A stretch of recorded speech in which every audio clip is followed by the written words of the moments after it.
தற்போதைய முக்கிய செய்தி, இணைய சேவை கட்டண நிதி விடுவிப்பு. நிலுவைத் தொகையில் இருந்த 1,26,40,000 ரூபாய் விடுவிக்கப்பட்டிருப்பதாகவும் மீதி தொகையை விரைந்து தருவதாகவும் நிலுவையில் இல்லை என அமைச்சர் தெரிவித்திருந்த நிலையில் சுற்றறிக்கை வெளியாகி கடும் விமர்சனத்துக்கு உள்ளாகியது. இதுகுறித்து பாஜக தலைவர் அண்ணாமலையும் சில மணி நேரத்திற்கு முன் கண்டன அறிவிப்பை வெளியிட்டிருந்தார். இது குறித்து நமது குமுதம் செய்தியாளர் கீதன் தரும் தகவல்களை கேட்கலாம். இணைய சேவை கட்டண நிதி விடுவிப்பு என்ற அண்மை செய்தி வந்திருக்கிறது. கடந்த 2 நாட்களுக்காக பரபரப்பாக பேசப்படும் இந்த செய்தி குறித்த உங்கள் முழு விவரங்களையும் தரலாம் கீதன். வணக்கம். குறிப்பாக தமிழகத்தில் இருக்கக்கூடிய 3700 அரசு உயர்நிலை மற்றும் மேல்நிலை பள்ளிகளில் இருக்கக்கூடிய இந்த ஹைடெக் லேப் என்று சொல்லக்கூடிய இணையதள லேபுகளில் இணையதள சேவை என்பது வழங்கப்பட்டு வருகின்றது. இந்த சேவை என்பது பிஎஸ்என்எல் நிறுவனத்தால் வழங்கப்படுகின்றது. இதற்காக ஒவ்வொரு மாவட்டத்தின் சார்பிலும் பிஎஸ்என்எல் நிறுவனத்திற்கு கட்டணம் செலுத்தப்பட்டு வருகின்றது.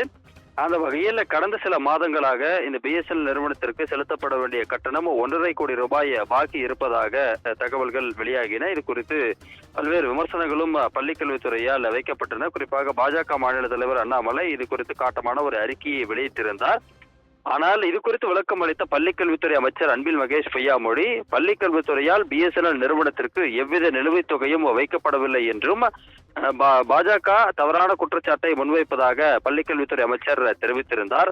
ஆனால் அமைச்சரின் கருத்திற்கு முற்றிலும் முரணாக தற்பொழுது ஒருங்கிணைந்த பள்ளிக்கல்வி இயக்ககம் மாவட்ட முதன்மை கல்வி அலுவலர்களுக்கு ஒரு சுற்றறிக்கையை அனுப்பியிருக்கின்றது.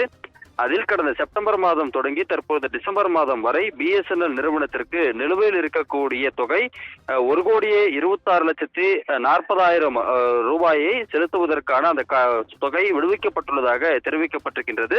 அந்த வகையில் அந்தந்த மாவட்டங்களில் இருக்கக்கூடிய முதன்மை கல்வி அலுவலர்கள் பிஎஸ்என்எல் நிறுவனத்திற்கு செலுத்த வேண்டிய அந்த தொகையை செலுத்த வேண்டும் என தற்போது வெளியாகி இருக்கக்கூடிய சுற்றறிக்கையில் ஒருங்கிணைந்த பள்ளிக்கல்வி இயக்ககம் தெரிவித்துள்ளது.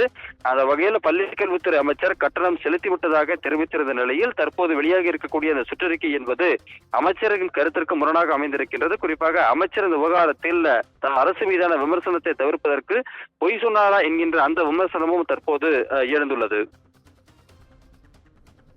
அமைச்சர் பொய் சொன்னாரா என்ற அதிர்ச்சி தகவலை தந்ததற்கு நன்றி கீதன்.